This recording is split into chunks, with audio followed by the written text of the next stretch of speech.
بسم اللہ الرحمن الرحیم اللہم صلی علی محمد وعلی آل محمد۔ ناظرین کرام، قادیان کے دیوس، دجال، عیار، مکار، چوڑے اور کانے مرزا غلام احمد قادیانی کی حقیقت حال سے پردہ فاش کرتے ہوئے، رسول کائنات سے وفا کرتے ہوئے ہماری یہ خوبصورت ویڈیو آپ کی خدمت میں پیش ہے۔ چینل کو سبسکرائب، ویڈیو کو شیئر ضرور کریں تاکہ یہ پیغام تمام عالم اسلام کے مسلمانوں تک پہنچ سکے۔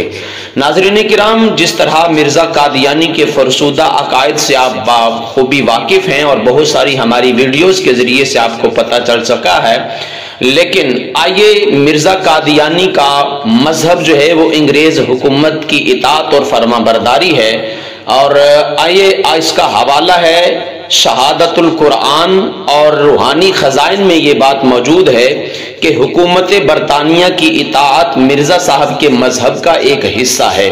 کہتا ہے سو میرا مذہب جس کو میں بار بار ظاہر کرتا ہوں یہی ہے کہ اسلام کے دو حصے ہیں، ایک یہ کہ خدا تعالیٰ کی اطاعت کریں، دوسرے اس سلطنت کی جس نے امن قائم کیا ہو، جس نے ظالموں کے ہاتھ سے اپنے سایہ میں ہمیں پناہ دی ہو، سو وہ سلطنت حکومت برطانیہ ہے۔ یہ قادیانی صاحب بکواس کر رہے ہیں۔ آگے ہے غلام احمد قادیانی تریاق القلوب میں یہ کیا بکتا ہے، کہتا ہے کہ اسلام کا احیاء انگریزی سلطنت کی بدولت ہے۔ کہتا ہے کہ اسلام کی دوبارہ زندگی انگریزی سلطنت کے امن بخش سایہ سے ہی پیدا ہوئی ہے، اور یہ اس کا حوالہ ہم آپ کو دے چکے ہیں۔ تریاق القلوب ہے کتاب کا نام، اور اس کا پیج نمبر 28 یعنی کہ 28 ہے۔ آگے یہ بکواس کرتے ہیں، کہتا ہے کہ انگریزی سلطنت رحمت اور برکت ہے، اور کتاب کا نام ہے تحفہ کیسریہ۔ اس میں لکھا ہے، یہ لکھتا ہے قادیان کا یہ کانا، کہتا ہے کہ خدا کا شکر ہے کہ اس نے ایسی گورنمنٹ کے سایہ رحمت کے نیچے جگہ دی جس کے زیر سایہ میں بڑی آزادی سے اپنا کام چلا رہا ہوں، جو کسی اسلامی گورنمنٹ میں نہیں چلایا جا سکتا۔ اور انگریز کا مہربان اپنے آپ کو تصور کرتے ہوئے، انگریز کو مہربان اور انگریز کو نوازتے ہوئے، انگریز کی غلامی کرتے ہوئے مجموعہ اشتہارات، اس کی جلد نمبر 3 ہے اور صفحہ نمبر 584 کے اوپر پھر سے مرزا قادیانی جو ہے وہ یہ کہتا ہے سو یہی انگریز ہیں جن کو لوگ کافر کہتے ہیں، جو تمہیں ان خونخوار دشمنوں سے بچاتے ہیں اور ان کی تلوار کے خوف سے تم قتل کیے جانے سے بچے ہوئے ہو۔ ذرا کسی اور سلطنت کے زیر سایہ رہ کر دیکھ لو کہ تم سے کیا سلوک کیا جاتا ہے۔ سو انگریزی سلطنت تمہارے لیے ایک رحمت ہے، تمہارے لیے ایک برکت ہے، اور خدا کی طرف سے تمہارے لیے وہ سپر ہے، پس تم دل و جان سے سپر کی قدر کرو۔ یعنی کہ یہ تمہارے لیے ایک سایہ ہے، تمہارے لیے ایک چھتری ہے۔ تو کہتا ہے کہ انگریزوں کی اس حکومت کو، انگریزوں کی اس چھتری کو جو ہے وہ تم سلام کرو اور اس کی قدر کرو۔ آگے اس نے ساری حدیں ہی پھلانگ دی ہیں۔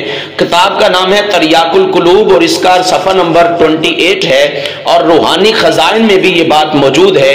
کہتا ہے الیاذ باللہ نقل کفر نباشت، بکواس کرتا ہے وہ سکون نہ مکہ میں ہے نہ مدینہ میں ہے جو انگریز کے سایہ میں ہے۔ مرزا صاحب اپنی انگریزی حکومت کے گن گاتے ہوئے اپنے قلبی جذبات کا یوں اظہار کرتے ہیں، کہتا ہے کہ میں 20 برس تک یہی تعلیم دیتا رہا کہ گورنمنٹ انگریزی، جو انگریز کی گورنمنٹ ہے اس کی اطاعت کرو، اور اپنے مریدوں کو بھی یہی ہدایتیں جاری کرتا رہا۔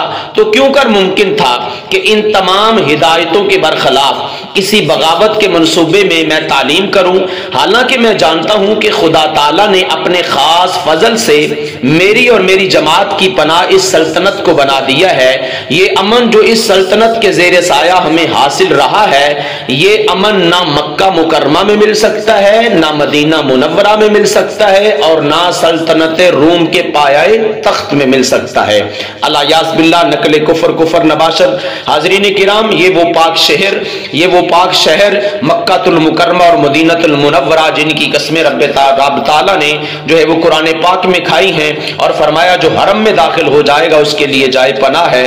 الیاذ باللہ نقل کفر نباشت۔ یہ قادیان کا کانا انگریز کی حکومت کے زیر اثر رہتے ہوئے اور انگریز کے سایہ رحمت میں رہتے ہوئے کس قدر آگے نکل گیا، کس نے خانہ کعبہ اللہ کے گھر اور رسول اللہ صلی اللہ علیہ وآلہ وسلم کے پاک شہر کی بھی جو ہے وہ بے حرمتی اور جو کہنے کہ اس کی بھی گستاخی کرنے سے یہ جو ہے وہ پیچھے نہیں رہا۔ آپ سے گزارش ہے اس ویڈیو کو آپ دوسروں تک ضرور شیئر کریں تاکہ قادیان کے ان کانوں کے یہ جو گندے عقائد ہیں وہ تمام عالم اسلام کے مسلمانوں تک پہنچ سکے۔ اور اگر آپ چینل پر نئے ہیں تو چینل کو سبسکرائب، ویڈیو کو لائک اور شیئر ضرور کیجئے اور کمنٹس کی صورت میں اپنے خیالات کا اظہار بھی ضرور کیجئے۔